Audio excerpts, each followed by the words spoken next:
अस्सलाम वालेकुम एवरीवन। आज हमारा लेक्चर था प्रोडक्ट हंटिंग के बारे में। कल लेक्चर कंप्लीट नहीं हुआ था। आज इंशाल्लाह इसे थोड़ा सा कंप्लीट करने की कोशिश करेंगे। आप सब खुद को म्यूट कर लें।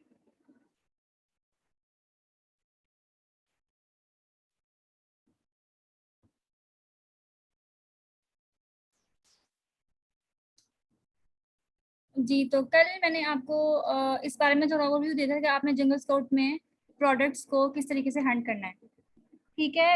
और कल मैंने आगे आपको एक प्रोडक्ट के बारे में बताया था कि वो किचन नाइफ थी कि उसमें इतना अच्छा हमें स्टैट्स मिले नहीं थे जो हमारे क्राइटेरिया के अकॉर्डिंग होने चाहिए।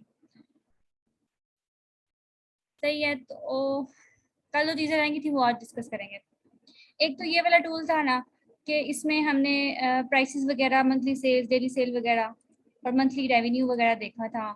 और हमें जो रिव्यूज़ हैं, वेट है और इसके जो बाकी सारी चीज़ें ये हमने यहाँ पे नोट की थी, ठीक है। ये तो हो गया ना कि जो चीज़ें हमें चाहिए कि प्रोडक्ट हमने चूज़ कौन सी करनी है। हमने असल में हमने इसकी ना, जैसे फॉर एग्जांपल कहें कि हमने जो किचन नाइफ है वो चूज़ कर ली हुई है अपने लिए, कि हमने सोच लिया हुआ कि वो बेचनी है। जस्ट फॉर एग्जांपल कि हमने वो चूज़ कर लिया हुआ। सेकंड, हम लोग देख रहे हैं कि इसमें प्रोडक्ट में हमने स्टैट्स चेक करने हैं। अभी नॉर्मल एक बंदे की एग्जांपल ले लें कि उसको भी नहीं पता कि टूल्स वगैरह क्या होते हैं और आपने टूल्स किस लिए यूज़ होते हैं, उन उसको नहीं पता।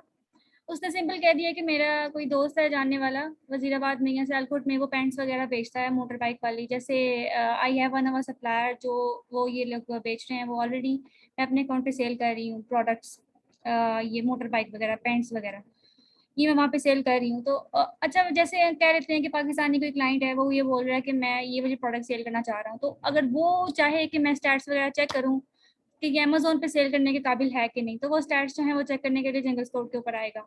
ये सिंपल स्टैट्स हैं, नॉर्मल जो चीज़ें हैं वो चेक करने के लिए आएगा, ठीक है। एक तो हो गया कि जंगल स्काउट पे आपने ये चीज़ें देख ली हैं। दूसरा एक होता है, अच्छा, ये जो सारे स्टैट्स हैं इनके बारे में कल आपको बता चुकी हूँ। इसमें आपने ये नहीं कहना कि ये बिल्कुल ऑथेंटिक है, या अगर टॉप पे अगर ये बंदा बैठा हुआ है तो कल कल भी ये बंदा यहीं पे होगा। आपने इन सारी वैल्यूज़ को एवरेज के तौर पे लेना है। ऐसा नहीं है कि इसकी 59 सेल है तो इसकी 1 महीने बाद भी 59 होगी, ऐसा नहीं है। ये ग्रो कर सकता है, ये फॉल कर सकता है, इसकी जगह पे कोई नया सेलर आ सकता है, ठीक है ना। तो आपने ये सारी एवरेज वैल्यूज़ लेनी है इनकी, क्योंकि इनका डाटा चेंज होता रहता है। अभी मैं इसको यहाँ से अगर चेंज करती हूँ ना, ये जो आप एरो नज़र आ रहा है आपको, इसको मैं एक बार क्लिक करूँगी तो ये डेटा दोबारा चेंज करेगा, ठीक है। और इसके स्टाइल्स थोड़े डिफरेंट होके आएँगे। जैसे आप कल करेंगे, परसों करेंगे, ये थोड़ा-सा चेंज इसमें आ जाएगा। सही है। अब इसकी सेटिंग आपने किस तरीके से करनी है, सेल्स वगैरह, क्राइटेरिया वगैरह मैंने आपको बताया था। अच्छा, एक और चीज़ थी, आज हमारे ग्रुप में एक वीडियो आई हुई थी, वो इनेबलर्स वालों की थी, ठीक है। आप प्लीज़ खुद को म्यूट कर लें।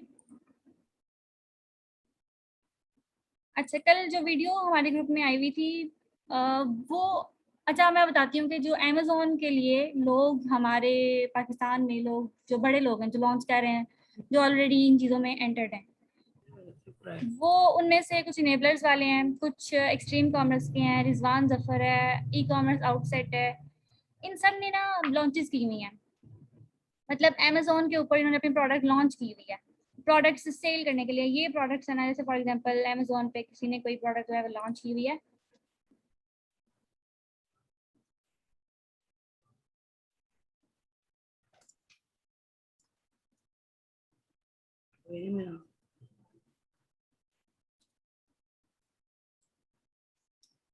किसी ने हेडफोन लॉन्च किए हुए हैं। और अब ना इस तरह है कि ई कॉमर्स के लोग, इनेबलर्स के लोग, और ई कॉमर्स आउटसाइड के लोग, और जो रिजवान सफ़र के अंडर लोग हैं, या फिर क्रिडिका के अंडर लोग हैं, इस तरह के ना काफ़ी इस तरह हमारी तंजीमें बन गई हुई हैं पाकिस्तान में, जो अमेज़न पे लॉन्चेस कर चुकी हैं और उनके स्टूडेंट्स भी लॉन्च कर रहे हैं। अब ये लोग जो है ना, हमें लीड करने के लिए, हमें लीड करते हैं ये लोग। आप इसमें से किसी को भी फॉलो कर लें, इनको एक्सपीरियंस है, अच्छा एक्सपीरियंस है, सबको एक्सपीरियंस है इस चीज़ का। और आपने इनमें से आप किसी को भी फॉलो कर लें, इनके क्राइटेरिया जो है वो नियरली इक्वल ही होता है, थोड़ा सा डिफरेंस होगा।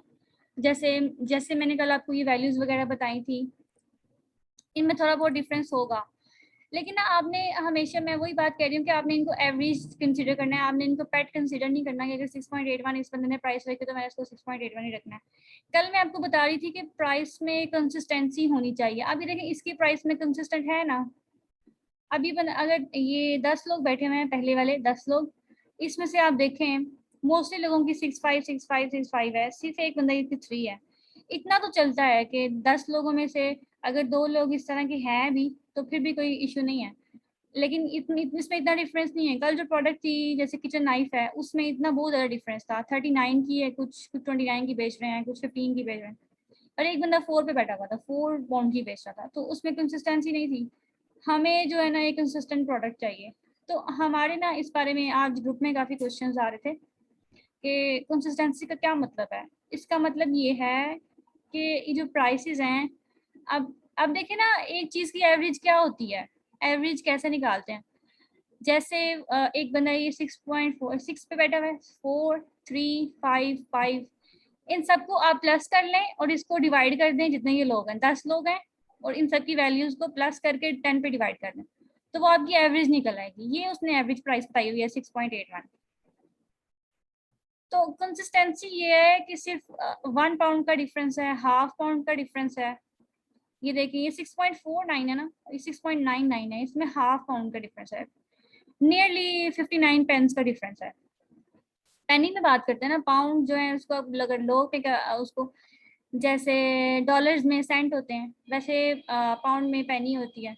तो इसमें हाफ पाउंड का डिफरेंस है, मतलब इसमें 59 पेंस जो है वो कम है।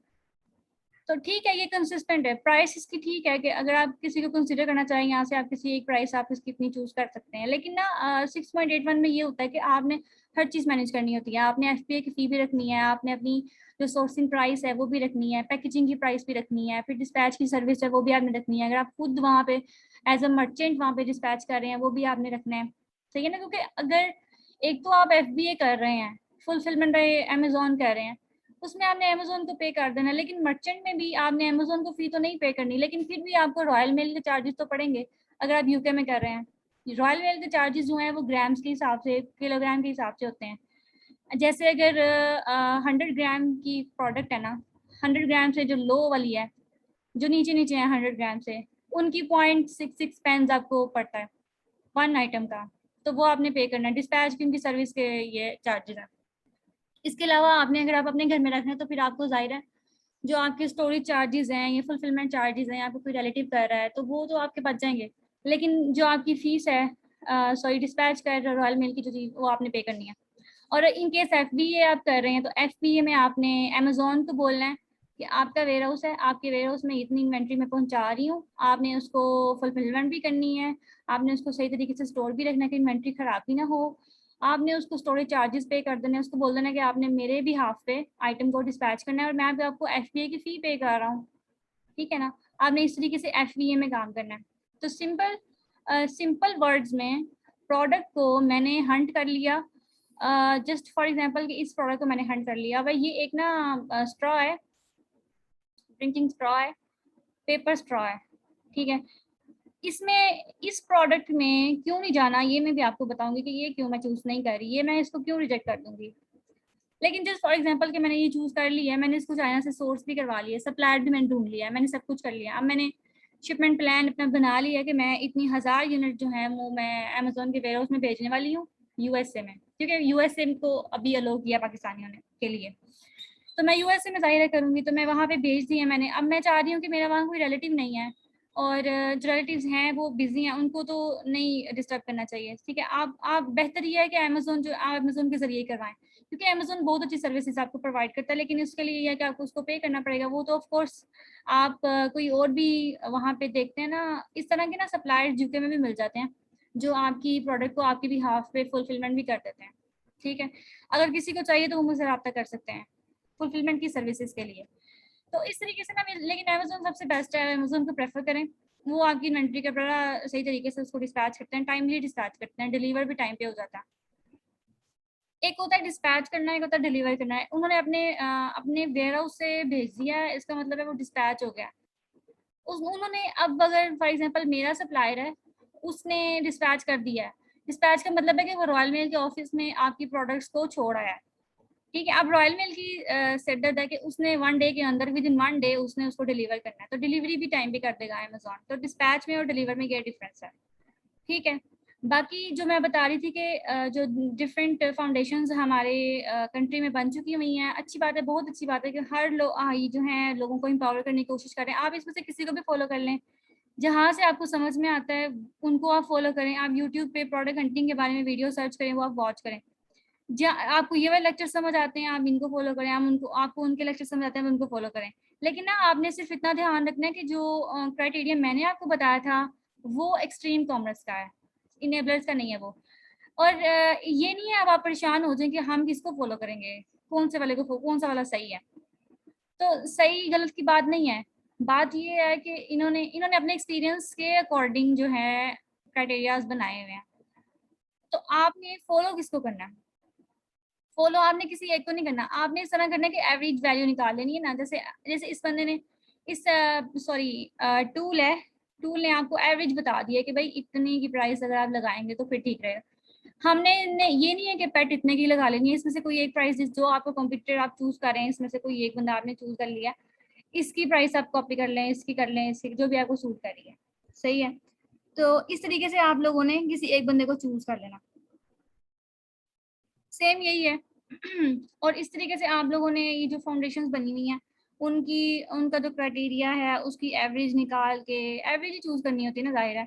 अब देखें आपने प्रोडक्ट हंटिंग अभी की है, फॉर एग्जांपल प्रोडक्ट हंटिंग में मुझे 1 महीना लग गया, जस्ट फॉर एग्जांपल मैंने कर ली। उसके बाद फिर मैं अभी सोर्सिंग कर रही हूँ, प्रोडक्ट मैंने चूज कर ली हुई है, मैंने उसका पेटेंट भी चेक करवा लिया हुआ है कि उसका डिजाइन डिफरेंट नहीं है, सब कुछ मैंने करवा लिया हुआ। अब मैं उसकी सोर्सिंग पे काम कर रही हूँ, जाहिर है मैं सोर्सिंग के बाद में काम करूंगी ना, कि प्रोडक्ट मैंने चूज कर ली है, अब मैंने उसको चाइना से सप्लायर ढूंढना है कि वो मुझे सेम इस तरह का डिजाइन जो है बना के दे। सही है ना। तो उस बंदे को चूज करने में मुझे टाइम लगेगा। ये सप्लायर्स जो है आपसे 10 to 15 डेज का टाइम लेते हैं 1000 यूनिट्स के लिए भी। तो इतने दिनों में और प्रोडक्ट हंटिंग के टाइम में, पेटेंट चेक करवाने के टाइम पे, जब अमेजोन का अकाउंट मैंने बनाया, ये 2 माह का 3 माह का प्रोसीजर है। तो इसमें जब आप बाद में चेक करेंगे ना तो आपको बिल्कुल स्टैट्स जो है ना चेंज हुए हुए नजर आएंगे। ये स्टैट्स जो आपने सारे यहाँ पे नजर आ रहे हैं, क्या पता ये वाले सेलर जो है यहाँ पे हों ही ना, नीचे चले गए हों, इनकी जगह पे कोई और आ गए हों। तो सारा इनकी लिस्टिंग की क्वालिटी पे डिपेंड करता है कि अमेजोन लिस्टिंग को उठा उठा के पीछे फेंक देता है कि जिसके ऊपर सेल नहीं आ रही, तो जो लिस्टिंग डेड हो गई होती है। तो आपने हमेशा एवरेज वैल्यू कंसिडर करनी है। ठीक हो गया। और ये प्रोडक्ट है कि इसमें प्राइस में थोड़ी है कंसिस्टेंसी, मंथली सेल्स उतनी इसकी खास नहीं है, डेली सेल्स भी बस ठीक है। रेवेन्यू बहुत थोड़ा है, जैसे 10 to 12,000 तक इन यूके मार्केट होना चाहिए। अगर आप यूएसए मार्केट है तो फिर 20 to 25 तक होना चाहिए। ये इनकी डेट फर्स्ट अवेलेबल है। ये सारा कुछ जो है वो कल मैं आपको एक्सप्लेन कर चुकी हूँ। बाकी रिव्यूज भी ज़्यादा हैं, ये सिर्फ इसका ही ठीक है 153 वाला, ये 186 वाला भी ठीक है, रेटिंग अच्छी है। फिर ये अमेजोन डोमिनेंट भी नहीं है, इस पे अमेजोन सिर्फ एक बार ही बैठा हुआ है। बाकी 0.6 ग्राम इसका वेट अच्छा है, देखे ना 0.16 ग्राम। तो ग्राम्स में अगर आप कर लेंगे तो आपको रॉयल मेल की जो फर्स्ट क्लास है ना या फिर सेकंड क्लास में भी काम चल जाएगा। 0.6 पेंस में आपका काम चल जाएगा अगर आपकी प्रोडक्ट जो है वो उसका वेट ग्राम्स में है। तो ग्राम्स में वेट रखने का ये फायदा है। और ये प्रोडक्ट जो है वो जो जिसको इसका 3 है तो ये इतनी कोई अच्छी प्रोडक्ट नहीं है। और सेकंड ये स्टैट्स तो बता रहे हैं कि भाई अच्छी नहीं है, इसके अलावा कौन सी चीज़ है? अगर मैं टूल यूज़ नहीं भी करती फिर भी मैं इस अमेजोन इस प्रोडक्ट को मैं इस पर नहीं जाऊँगी। क्यों नहीं जाऊँगी? कि वो मैं आपको रीज़न बताती हूँ कि अभी जो प्रोडक्ट है ना इसका आप देखें कि अगर ये देखें ना इसका साइज़ ज़्यादा है, दिखने में लग रहा है इसका साइज़ ज़्यादा है, लंबा साइज़ है इसका, इसका साइज़ जो है वो कम है। इसका कलर ये देखें, अब ये कलर जो है ना ज़रा लाइट लाइट कलर है, इसमें थोड़ा इसमें रेडिश कलर यूज़ किए हुए हैं, इसमें थोड़ा गोल्डन कलर का आ गया हुआ है, ये थोड़ा हॉकी कलर है, ये भी कलर्ड हैं, ये ब्लैक कलर के आ गए हैं, ये डॉट्स वाले आ गए हैं, ये हॉकी कलर के आ गए हैं। अब ना इसमें डिफरेंस पता क्या है, ये वाइट कलर के आ गए हैं, इसमें बहुत ज़्यादा डिफरेंस है डिज़ाइन में। तो आपने प्रोडक्ट इस तरह की चूज़ करनी है कि जिसमें डिज़ाइन जो है ना वो नियरली सेम हो, डिज़ाइन का इतना डिफरेंस ना हो, ना तो डिज़ाइन में डिफरेंट हो ना साइज़ में डिफरेंस हो। क्योंकि होता ही है कि अब हमें नहीं पता कि लोग जो है वो कौन सी बाय कर रहे हैं। अब हम अगर हॉकी कलर में चले जाएं तो हमें कोई नहीं पता कि ये वाली ज़्यादा बिकने वाली है, क्योंकि अमेज़न यहाँ पे ये तो नहीं बता रहा ना कि कितनी बिकती है इसकी सेल्स। सेल्स उसमें हमें टूल बता रहा है, वो भी उसकी एवरेज है। लेकिन कई दफ़ा इस तरह होता है कि सेल जो है ना प्राइस की बेस पे जाती है। तो डिज़ाइन वगैरह का तो अगर एक टॉय है वो किसी बच्चे को कोई पसंद आए, किसी को कोई पसंद आए, उसमें वेरिएशन ही बहुत ज़्यादा, उसमें डिज़ाइन ही इतना डिफरेंस है, उसमें कलर्स की इतनी डिफरेंस है, तो हम लोग उसको ऐसे कैसे कोप अप करेंगे? हम लोग कितनी इन्वेंट्री पे काम करेंगे? मतलब अगर मैं कहती हूँ कि कोई 2 साइज़ पे मैं काम कर लेती हूँ, एक ये वाला साइज़ और एक ये वाला साइज़। ये तो मुझे तो इस तरह के फिर 1000 यूनिट्स, अगर मैं 1000 यूनिट्स पे मैंने काम करना है, 1000 यूनिट्स में मैंने क्यों काम करना है? अगर मैंने इसको देखा ना, इसकी मंथली सेल 177 है, तो मैं इसकी मंथली सेल 180 1840 है, इसकी सेल ज़्यादा है। तो लेकिन मैंने कंपेयर करके ना मैंने सारा हिसाब ना निकाल लिया, मैंने कहा कि 1000 यूनिट जो है मुझे अभी भेजने पड़ेंगे अमेज़न पे। मैं जस्ट फॉर एग्जांपल बोल रही हूँ, क्योंकि ये सारा ना हम लोगों ने हिसाब वगैरह करना होता है, करके फिर ये चूज़ करना होता है कि कितनी इन्वेंट्री हमने वहाँ भेजनी है। अब अगर फॉर एग्जांपल मैंने कोई साइज़ वाली प्रोडक्ट ढूँढ लिया है, मैंने वो चूज़ कर लिया, जैसे अगर मैं कहती हूँ कि मैंने जो मोटर बाइक वाली शर्ट्स हैं, कार्गो शर्ट्स हैं, उसमें तो साइज़ का बहुत डिफरेंस होता है, एक्सएल होता है, डबल एक्स होता है, ट्रिपल एक्स होता है, वो उनके ना डिफरेंस होते हैं साइज़ के। तो अगर तो वो वाली प्रोडक्ट, इस तरह की प्रोडक्ट मैंने चूज़ कर ली जिसके साइज़ में डिफरेंस, तो मैं फिर कितनी इन्वेंट्री बाय करूँगी? मुझे बहुत ज़्यादा इन्वेस्ट करना पड़ेगा। और मुझे ये भी कोई फ़र्क नहीं है कि जो अब जो पाकिस्तानी है ना, शर्ट का साइज़ वो डिफरेंट होता है, अमेरिकन डिफरेंट है, ऑस्ट्रेलियन डिफरेंट है, यूके का डिफरेंट है। इसलिए कहते हैं कि अपैरल्स में आप लोग ना ही जाएँ, क्लॉथिंग वाले में बिल्कुल ना जाएँ, क्योंकि उसमें डिफरेंस होता है क्लॉथिंग उसमें साइज़ वगैरह में, तो आपको रिटर्न्स बहुत ज़्यादा आते हैं। सही है, तो आप लोगों ने इसलिए साइज़ वाली जो प्रोडक्ट है जिसमें साइज़ का डिफरेंस है, उसमें आपने बिल्कुल नहीं जाना। जैसे अगर ये स्ट्रॉ का साइज़ है, और कलर जो है, कलर भी आप कोशिश करें कि वेरिएशंस जो है टोटल 4 हो। तो हमारे क्राइटेरिया के अकॉर्डिंग स्ट्रीम कॉमर्स का क्राइटेरिया जो है वो ये है कि जो वेरिएशंस हैं वो 4 होनी चाहिए। मतलब 2 साइज़ की लगा लें, 2 कलर्स की लगा लें। लेकिन फिर भी उसमें आपको इन्वेस्ट तो अच्छा खासा करना पड़ेगा। जो वैसे मैंने आपको बताया है कि इन्वेस्ट क्यों करना पड़ेगा, वो कल सारी डिस्कशन हमारी हो गई थी कि पिछले वाले लेक्चर में, कि आपने इतना इन्वेस्ट क्यों करना है, क्योंकि हमें गिव अवे करना पड़ता है, हमें रिव्यूज़ जो हैं वो गेन करने पड़ते हैं। तो मेन चीज़ ये है कि प्रोडक्ट इस तरह की हो कि उसके जो साइज़ है ना, वो इतना इतना डिफरेंस ना हो। वैसे आइडियल है कि प्रोडक्ट इस तरह की हो कि जिसका साइज़ भी डिफरेंस ना हो इतना, कलर का भी कोई इश्यू ना हो, और इसके अलावा डिमांड भी हो उसकी। जैसे मैंने कल आपको एक प्रोडक्ट दिखाई थी,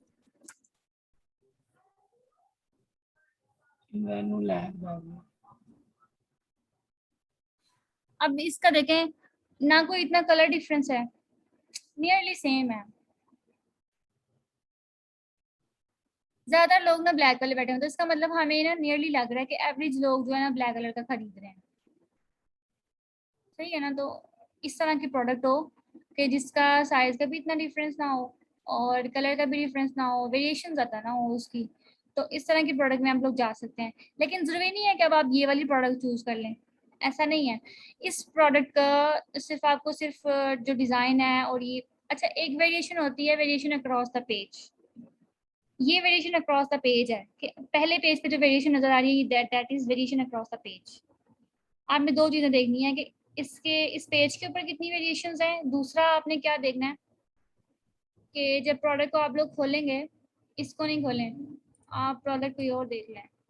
जस्ट फॉर एग्ज़ाम्पल क्या कहते हैं, मोटर बाइक शर्ट्स। अच्छा, ये वेरिएशंस अक्रॉस द पेज है। अब देखें हर एक का डिज़ाइन डिफरेंट है, हर एक का ही डिफरेंट है, किसी का सेम नहीं है इधर।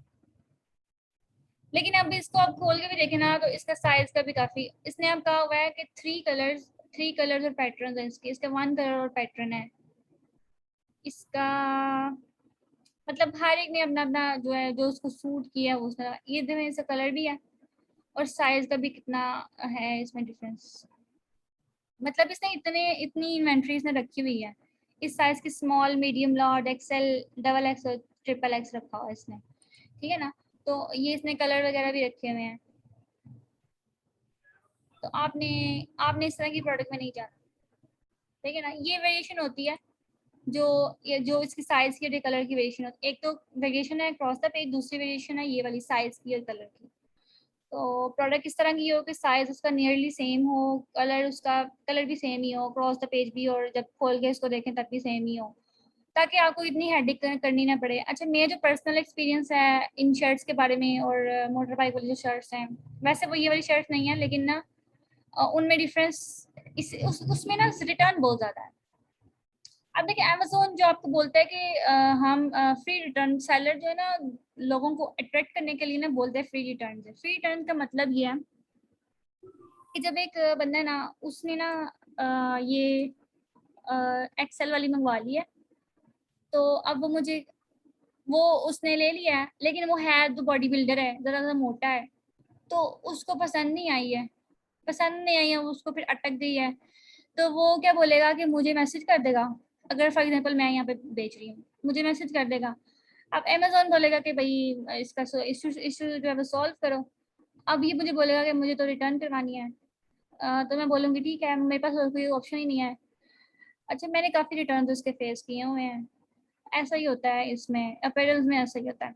तो वो रिटर्न मैंने ना, जो रिटर्न फ्री रिटर्न का मतलब ये है कि जो रिटर्न की कॉस्ट है ना वो मैंने पे करनी है सेलर की तरफ से। रिटर्न एक तो बायर का रिटर्न होता है, एक सेलर का। बायर का रिटर्न का मतलब है कि बायर ने खुद जो शिपिंग सॉरी डिस्पैच वाली सर्विस है ना, जैसे अब जो पाकिस्तान में लिपड है, इसकी एग्जांपल ले लें कि मैं सेलर हूँ और बायर ने मुझसे प्रोडक्ट बाय की हुई है। बायर कह रहा है कि मुझे ये वापस करनी है। अगर तो रिटर्न जो है बायर की तरफ से है, अगर मैं उसको फ्री रिटर्न नहीं दे रही, तो बायर लिपट को फी देगा कि मुझे आइटम वापस जाए। समझ आ गई ना। फ्री रिटर्न का मतलब ये नहीं है, ठीक है। अगर फ्री रिटर्न मैं नहीं दे रही, तो इसका मतलब ये है कि जो बायर है वो लिपट को पे करेगा कि वो आइटम जो है मेरी तरफ वापस आए। और अगर मैं उसको फ्री रिटर्न दे रही हूँ, तो इसका मतलब ये है कि मैंने पे करना है। जो कॉस्ट है ना, जो लेबल है, पोस्टेज लेबल है, उसके लिए मैंने पे करना है। यानी लिपट को तो पे नहीं करना, जाहिर है। रॉयल मेल का ना पोस्टेज लेबल होता है, वो आपने खुद ही बाय करना होता है, तो वो मैं खुद बाय करके उसको भेज देती हूँ PDF बायर को। बायर फिर जो है जाके रॉयल मेल के ऑफिस पे छोड़ आता है, उसको कोई सिरदर्द नहीं होता इसका, वो पे मैंने करना है। फ्री रिटर्न का मतलब ये होता है। और फ्री रिटर्न हम लोग इसलिए देते हैं कि फ्री रिटर्न की ना हमारे अकाउंट की हेल्थ पे अच्छा एक असर पड़ता है। तो कोशिश ये होती है सब अकाउंट्स वालों की कि फ्री रिटर्न हम लोग प्रोवाइड करें, ताकि बायर जो है ना वो इजी फील करे कि मुझे फिट आई है या मुझे आ ही नहीं रही है, तो फिर वो रिटर्न कर सके। सही है। तो फ्री रिटर्न का मतलब ये होता है। तो ये साइज का जो है ना, इसलिए इतना इशू आता है कि हम लोग फिर इसमें जाना पसंद ही नहीं करते। इस तरह की प्रोडक्ट के अंदर है तो ये ठीक है कि इसकी डिमांड बहुत ज़्यादा है। कपड़ा जो है वो पहली डिमांड है, मतलब खाने के बाद दूसरी डिमांड है लोगों की वर्ल्ड वाइड। लेकिन इसमें रिटर्न भी बहुत ज़्यादा है। और रिटर्न को जब, अच्छा अब रिटर्न आ रहे हैं, आप कह रहे हैं कि ठीक है भाई हम रिटर्न मैनेज कर लेंगे, कोई इशू नहीं है, कर लेंगे। लेकिन क्या होता है कि जब रिटर्न आता है ना, तो आपके अकाउंट पे रिटर्न रेट बढ़ता जाता है। रिटर्न रेट की ना एक परसेंटेज होती है कि आपके अकाउंट पे वो बढ़ गई है। तो ईबे पे भी ये सीन होता है कि रिटर्न रेट बढ़ जाता है। रिटर्न रेट आपको बढ़ना नहीं चाहिए, तो आपके अकाउंट की हेल्थ का आ जाता है इशू। जब आपकी रिटर्न रेट बढ़ गई है, तो अकाउंट की हेल्थ जो है ना वो आहिस्ता आहिस्ता डाउन होनी शुरू हो जाती है। हेल्थ का इशू, जो अकाउंट की हेल्थ है, वो इसलिए मैटर करती है कि हेल्थ जितनी अच्छी होगी ना, आपको उतनी अच्छी सेल आएगी। अब एक हेल्दी बंदा है, वो कुछ भी खा सकता है आराम से, और वो मतलब उसको कोई इश्यू नहीं है। अभी जो अकाउंट है, अगर ये हेल्दी है तो इसको सेल आती रहती है। मेरा ये पर्सनल एक्सपीरियंस है कि अकाउंट की हेल्थ अच्छी हो ना, 100% हो, कोई नेगेटिव फीडबैक ना हो, कोई 1 स्टार रिव्यू नहीं है, रेटिंग इस तरह अच्छी, सही, ठीक ठाक रेटिंग है आपकी, तो फिर आपको अच्छी खासी सेल भी आएगी। लेकिन इसको मैनेज करने के लिए आपके लिए आपके पास जो अकाउंट की हेल्थ है वो अच्छी नहीं चाहिए। वो अच्छी कैसे होगी कि रिटर्न्स आपके ना हो। अच्छा, इसका ना एक नेगेटिव इफेक्ट होता है। अमेजोन अमेजोन तो ये सोचता है कि शायद इसकी क्वालिटी अच्छी नहीं है प्रोडक्ट, इसलिए इतने रिटर्न। रिटर्न तो ऑटोमेटिक, सारा कुछ ऑटोमेटिक सिस्टम है, उसने खुद ही डिटेक्ट कर लेना कि इतने रिटर्न आ रहे हैं, तो वो उसकी परसेंटेज बढ़ती जाती है।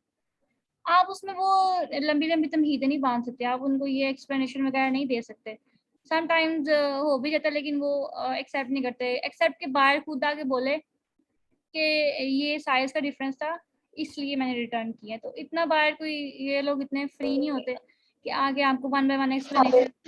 रिटर्न जो है वो आपको, यार अपने आप को म्यूट रखें आप। अच्छा, तो रिटर्न जो है वो आपको इसलिए कम करना है कि आप 1 बाय 1 बायर्स को, अब आपको ना जो ईबे वाला अकाउंट है ना, उसमें रिटर्न काफी आ रहे थे। तो रिटर्न रेट जो है ना मेरा 6% तक हो गया था। 6% का मतलब है कि नियरली आपको ना 10 to 20 ऑर्डर इस तरह के आए हैं कि जिन्होंने रिटर्न किया। तो अब मैं 1 बाय 1 हर एक को कह सकते, क्या बहुत टाइम वेस्ट करना पड़ेगा आपको, हर एक को बोलना पड़ेगा, उनकी मिन्नतें करनी पड़ेंगी कि प्लीज बोल दो, प्लीज मैसेज कर दो कि आपको साइज का डिफरेंस था, या फिर इस तरह की कोई वैलिड रीजन जो है। फिर अमेजोन या ईबे वगैरह एक्सेप्ट करते हैं, फिर इसका रिटर्न रेट कम हो जाता है। ईबे में ये सीन है कि रिटर्न रेट आप इस तरीके से कम करते हैं। तो रिटर्न रेट जो है वो नहीं होना चाहिए। प्रोडक्ट इस तरह की हो, साफ सुथरी प्रोडक्ट हो, इसमें कोई इशू ना हो। अब इसमें इशू ये भी आता है कभी कभी कि इतना बड़ा वेयर हाउस है, इतनी ज़्यादा चीज़ें हैं, हर चीज़ उन्होंने डिस्पैच, लेकिन अमेजोन के केस में इस तरह होता नहीं है। लेकिन कभी कभी इस तरह होता है कि आपने, उन्होंने मंगवाया कुछ होता है और चला कुछ हो जाता है। अब आज एक केस आया हुआ था कि उसमें बायर ने ऑर्डर किया हुआ था क्लैरिफायर, और अमेजोन ने उसको वो भेज दी थी एलजी क्लियर करने के लिए ना, वाटर एलजी क्लियर करने के लिए उसने आइटम और भेज दी थी। आइटम सेम थी, यानी दिखने में सेम थी, लेकिन उसके ऊपर ना उसकी डिस्क्रिप्शन डिफरेंट थी। तो वो बायर ने इशू क्रिएट कर दिया कि मुझे आपने ये भेज दिया। तो इस तरह के इश्यूज भी क्रिएट हो जाते हैं, साइज में भी हो जाते हैं। लेकिन अब देखें उस साइज, उसमें तो कोई साइज का इशू भी नहीं था, वो तो एक सोल्यूशन था, उसमें भी इशू क्रिएट हो गया। तो इस तरह के इश्यूज जो है ना क्रिएट हो जाते हैं। तो आप लोगों ने बड़ा इसमें ना ध्यान रखना है, इसलिए मैं बोल रही हूँ कि प्रोडक्ट जो है ना इस तरह की होनी चाहिए। अच्छा, और इसके अलावा ना मुझे आज कुछ बातें करनी थी इस बारे में कि क्वेश्चंस के लिए ना इस तरह करते हैं कि मैं कोशिश करती हूँ इस लेक्चर्स में कि एंड पे आप लोगों को जितने भी क्वेश्चन है ना मैं क्लियर कर दूँ। मैं एंड तक बोलती रहती हूँ कि आपके जितने भी क्वेश्चन है आप प्लीज़ करें। तो क्वेश्चंस जितने भी हों आप लोग लिख लिया करें पास, और जितना भी टाइम हो ना, जितना भी टाइम लगे, हाफ आवर लगे, मैं आप देने को तैयार हूँ। 1 बाय 1 आप प्लीज सब हैंड रेज किया करें और क्वेश्चंस किया करें। अच्छा, यहाँ पे क्वेश्चन करने के लिए मैं क्यों बोलती हूँ कि सारा दिन ना असल में मेरी रूटीन खुद की बहुत टफ है। मैं खुद एक स्टूडेंट हूँ, और सेकंड जो है वो मैंने अपने लिए अपने अकाउंट पे काम करना होता है, क्लाइंट्स को हैंडल करना होता है, फिर प्रॉक्सी मार्केटिंग करनी होती है। ये सारी चीज़ें जो है ना मैं कर रही हूँ। तो मुझे असल में ना मैं रिप्लाई करने में लेट हो जाती हूँ। तो इट लुक्स लाइक कि एक बंदा जो है वो रूड है, रिप्लाई नहीं कर रहा है, इग्नोर कर रहा है, इस तरह ना, इस तरह इश्यूज वगैरह आ जाते हैं। एक तो ये इशू है। दूसरा ये है कि मैं चाहती हूँ कि आप जो क्वेश्चंस करें, माइट भी वो क्वेश्चन जो है किसी और के माइंड में भी हो, तो वो एक ही टाइम में ना सब क्लियर हो जाए, और वो जो क्वेश्चन है वो भी रिकॉर्ड हो जाए, ताकि आप नेक्स्ट टाइम जब आपको वो क्वेश्चन, सेम क्वेश्चन जो है वो याद आए, तो आप लोग वो सुन सकें। इसके अलावा हमारे ग्रुप में ना काफ़ी लोग बिल्कुल सिंपल सादा से लोग हैं, उनको उनका इतना एक्सपोजर नहीं है, सही है, वो इस फील्ड में बिल्कुल न्यू है। फिक्र करने की बिल्कुल ज़रूरत नहीं है, मैं भी बिल्कुल न्यू थी। अगर आप कहते हैं ना मेरा एक्सपोजर था, पहले था, ठीक है, मैं कर रही थी काम ये, लेकिन जब मैं इस फील्ड में आई थी, अमेज़न की तरफ आई थी, तो मेरे लिए सब कुछ बहुत मुश्किल था। मुझे लगता था कि मैं तो ये कर ही नहीं सकती हूँ, मैं तो, मेरी फील्ड ही और है, मैं नहीं ये कर सकती। तो मेरे लिए ये मुश्किल था, मैं तो बहुत डिप्रेस भी हो गई थी। मैं कहती थी कि मैंने ये करना ही नहीं है, लेकिन फिर भी मैं कंसिस्टेंट थी, अल्हम्दुलिल्लाह कंसिस्टेंट तो मैं थी। आपको कंसिस्टेंट होना चाहिए अगर आप इस फील्ड में काम करना चाहते हैं, क्योंकि इसके अलावा तो इसमें कोई चारा ही नहीं है। लेकिन आप ये भी नहीं सोचें, बिल्कुल ना ये सोचें कि अभी आप प्रोडक्ट्स के लिए क्लाइंट हंट करना शुरू कर देंगे, ऐसा बिल्कुल भी ना करें, प्लीज़ ना करें। क्लाइंट आपका ख़राब हो गया ना, तो आपका इमेज ही ख़राब हो जाना है उस अकाउंट के ऊपर। और जो फाइवर का अकाउंट है ना, वो एक ही बार बनता है।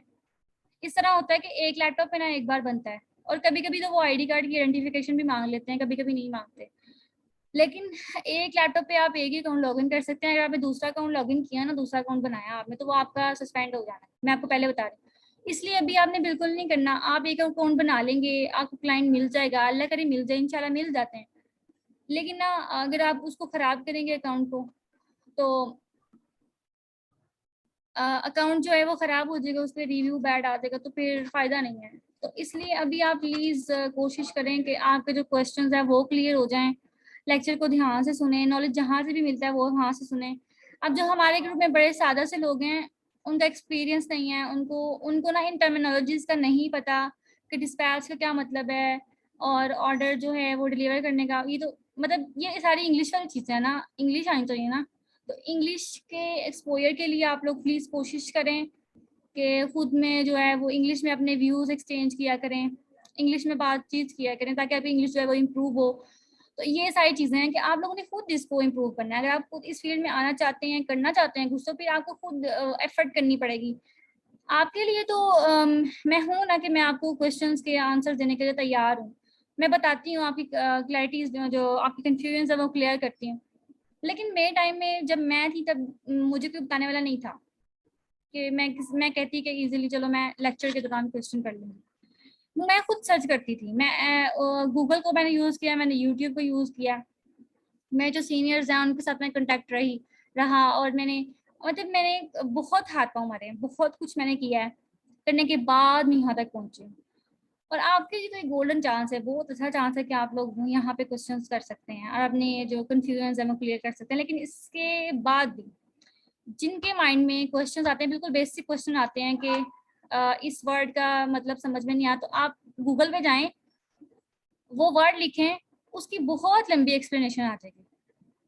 आप मेरे से भी क्वेश्चन कर सकते हैं, लेकिन ना मुझे रिप्लाई करने में टाइम लग जाता है, तो फिर वो थोड़ा इशू क्रिएट हो जाता है। लेकिन इसके अलावा जो डिटेल्ड क्वेश्चंस हैं, जो आपको बिल्कुल एक कंसेप्ट वाइज क्वेश्चन, जैसे कि प्रॉक्सी मार्केटिंग क्या है, वो एक बिल्कुल डिटेल्ड क्वेश्चन है, या फिर इसके अलावा कोई और 100 तरह के क्वेश्चन होते हैं, तो वो वाले क्वेश्चन आप लोग कंपाइल कर लिया करें, ताकि मैं लेक्चर के एंड पे वो अरेंज करके आपको उसकी जो है ना फुल जो है वो एक्सप्लेन कर सकूं। और दूसरी बात ये थी कि जो मैंने लेक्चर है ना बहुत डिटेल से मैं दे रही हूँ लेक्चर, इतनी डिटेल से कुछ समझा देते हैं लोग, लेकिन ये है कि मैं कोशिश कर रही हूँ कि मैं ऑनेस्टी से बिल्कुल क्लियर से सब कुछ एक्सप्लेन कर दूँ। तो अगर आप लोग ये दोबारा देखेंगे ना ये लेक्चर, तो आपको मोस्टली आपके क्वेश्चन जो है क्लियर हो जाएंगे। आज मैंने जो कल आप वीडियो अपलोड की थी वो आप में से किसी ने भी नहीं देखी हुई, तो जब तक आप, और आज जो ग्रुप में क्वेश्चन थे वो उन वीडियोस के बारे में ही थे, वो उन सबके आंसर्स उन वीडियोस में, तो वो आपको कैसे फिर उसके आंसर्स मिलेंगे जब तक आप दोबारा नहीं, क्योंकि जब मैं देखती ना तो मैं वीडियोस देखती थी, यहाँ से सर्च किया, वहाँ से सर्च किया, यहाँ से देखा, वहाँ से देखा, पहली बार में मेरे पहले भी कुछ नहीं पढ़ा, मुझे समझ नहीं आया था ये क्या है, और मुझे बहुत टाइम लग गया था। और मैं पहले दिन से स्कॉलर नहीं हूँ, कोई भी पहले दिन से स्कॉलर नहीं होता। Practice makes a man perfect. आपको प्रैक्टिस करनी पड़ेगी, आपको बार बार वीडियोस देखनी पड़ेंगी, आपको जो चीज़ समझ में नहीं आई वो आपको सर्च करनी पड़ेगी, आपको लोगों से पूछनी पड़ेगी, मुझसे पूछनी पड़ेगी।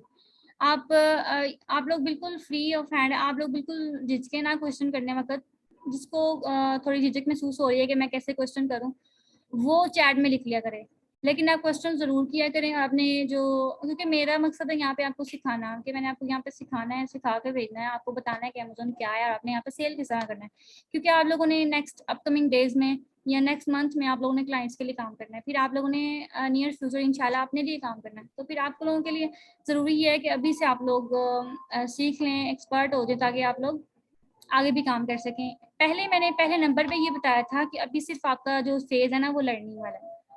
अभी आप बिल्कुल क्लाइंट्स हंट ना करें, क्लाइंट्स की अभी आपको बिल्कुल फिक्र करने की ज़रूरत नहीं है, अकाउंट्स की अभी आपको ज़रूरत नहीं है। जब आपका अकाउंट वाला फेज़ आएगा ना, तब वो भी हो जाएगा, उसका टाइम अभी नहीं आया। अभी आप सिर्फ सीखें, फिर अपना नॉलेज इंक्रीज करें, नॉलेज ज़्यादा हो जाएगा ना, फिर आप एक्सपीरियंस करें।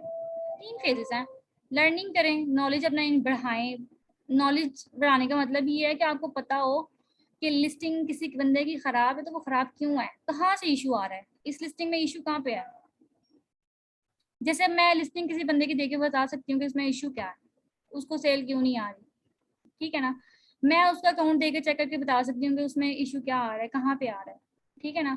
तो जब आप इस स्टेज पे आ जाएंगे तो क्लाइंट्स भी आपके पास खुद ही आ जाएंगे। जब आपके पास इतने डिटेल्ड आंसर्स होंगे ना क्लाइंट्स के क्वेश्चंस के, तो वो आपको खुद ही हायर कर लेगा। तो अभी आपको बिल्कुल भी ज़रूरत नहीं है कि आप अभी क्लाइंट्स के लिए फ़िक्र करें। अभी सिर्फ एटलीस्ट 1 मंथ तो लगाएं ना आप लर्निंग में लगाएं, नॉलेज आप अपना बढ़ाएं, आप लोग सर्च करें चीज़ों को, उसके बाद फिर एक्सपीरियंस करें। जो लोग तो यहाँ पे इन्वेस्टेड हैं, वो उनके लिए तो बेस्ट है कि वो अपना अकाउंट बनाएं और उसके ऊपर अगर वो इन्वेस्ट करना चाहते हैं तो वो करें, लेकिन बड़ा सोच समझ के इन्वेस्ट आपने ऐसे ही नहीं कर देना कि आपने ये 2-3 ये वीडियोस वगैरह देख ली है मेरी और अब आप लॉन्च करने जा रहे हैं, ऐसा भी नहीं करना। आपने अपने साथ किसी एक्सपीरियंस बंदे को रखना है, उसको प्रॉपर आपने हायर करना है कि वो आपके लिए काम करे या आप मिल के काम करें, पार्टनरशिप पे काम करें, जैसे भी काम करें आपने उसको साथ मिलाना है। क्योंकि जो चीज़ें वो आपको बताएगा ना वो आपको नहीं पता अभी, क्योंकि वो एक्सपीरियंसड है, आपने सिर्फ अभी वीडियोस देखी हुई, आपने भी सीखा। तो आपने ऐसे ही अपनी इन्वेस्टमेंट वेस्ट नहीं करनी, आपने दोनों ने साथ मिल के अच्छे तरीके से लॉन्च करनी है। सेम एक जो प्रॉपर चैनल है उसके थ्रू आपने चलना, ताकि आपकी इन्वेस्टमेंट जो है वो वेस्ट ना हो। तो आपने इस तरीके से बिल्कुल भी लॉन्च नहीं करनी, किसी एक्सपीरियंस बंदे को साथ में हायर कर लेना है। और जो यहाँ पे ग्रुप में स्टूडेंट्स हैं, स्टूडेंट्स के लिए जो वीएस बनना चाहते हैं, क्लाइंट्स के लिए काम करना चाहते हैं, उनके लिए बेस्ट ये है कि किसी एक क्लाइंट को पकड़ लें किसी भी तरीके से, उसको बोलें कि मुझे सिर्फ एक्सपीरियंस के लिए अपने साथ रख लो, मुझे आप पे ना करो।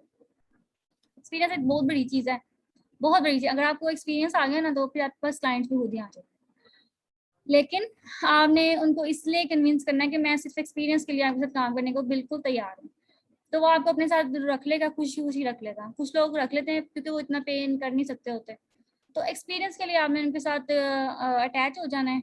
आप उसके अकाउंट पे एक्सपीरियंस लें, चीज़ों को देखें, रिटर्न कैसे मैनेज करने हैं, रिफंड कैसे मैनेज करने हैं, अकाउंट हेल्थ किस तरह मेंटेन करनी है, लिस्टिंग कैसे बनानी है, 100 चीज़ें वो सारी आपने पहले सीख लेनी है, एक्सपीरियंस कर लेनी है। उसके बाद फिर आपके लिए स्टेज आएगी कि आप क्लाइंट्स को हंट करेंगे, अपने अकाउंट बनाएंगे फाइवर पे, उसके बाद आपने अकाउंट बनाने, अभी नहीं बनाना, अभी बिल्कुल नहीं बनाना। एक्सपीरियंस के बाद बनाने हैं, फाइवर पे, अपवर्ड पे बनाएं, फेसबुक पे क्लाइंट्स हंट करें, या और भी प्लेटफॉर्म जो मैंने फर्स्ट लेक्चर में बताए थे उसमें आप लोगों ने ये चीज़ें जो है वो नोट करनी है। अच्छा, अब ये लेक्चर जो है वो एंड होने वाला है। ये आई थिंक 40 मिनट्स का टाइम होता है। अब इसके बाद दोबारा में आप लोगों ने मीटिंग ज्वाइन करनी है, राइट, 2 मिनट बाद, ठीक है। उस में मीटिंग में सिर्फ क्वेश्चन आंसर्स होंगे, 1 बाय 1 आप लोगों ने हैंड रेज करने हैं, अपने क्वेश्चन जमा तैयार रखें, वो मैं आपको बिल्कुल डिटेल से एक्सप्लेन करूँगी, ठीक है। चलें ठीक है, ओके, थैंक यू, अल्लाह हाफिज़।